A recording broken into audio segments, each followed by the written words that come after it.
So this is an awesome opportunity where we get to look at a technique that was performed 2 different times in the same match, one with success, one with failure. So let's break down the 2 high legs. So we're going to look at these 2 techniques from the overarching concept of alignment. Alignment is how is our body positioned to generate force. Alignment is made out of 3 things. 1, posture, the integrity of our spinal column. Right now, Kron has good posture from his shoulders to his hips in a straight line. He has his shoulders and hips rotated in the same direction, and his neck isn't too bent. So he has good posture. Second is structure, the effective and efficient positioning of our limbs relative to our goal. Kron's goal right now is to stop Marcelo from passing his guard, so he has his left leg framing with his knee into Marcelo's chest and bicep, and he has his right leg over top of Marcelo's head, framing him away. Base, a platform from which to apply and absorb force maximally and relative to your goal. Right now, Kron's goal is to stop the guard pass. Marcelo is driving downwards at a 45-degree angle with his force vector. Kron has himself positioned so that using his spine as a frame and his legs continuing that force vector as a frame, he is going to be generating base off of the ground to absorb that force. So right now we can see how these force vectors are opposite to each other. So he's able to stop Marcelo from being able to drive forward.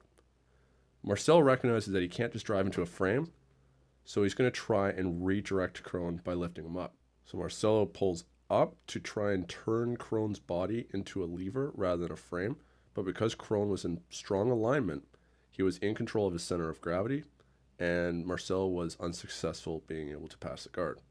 So now let's look at the high leg that failed. So Kron reacted too late here because Marcelo advanced so quickly with an excellent guard pass setup that Kron had to lift his hips really high, and what that's done is left his shoulder blades flat on the mat, and you can see how bent his neck is.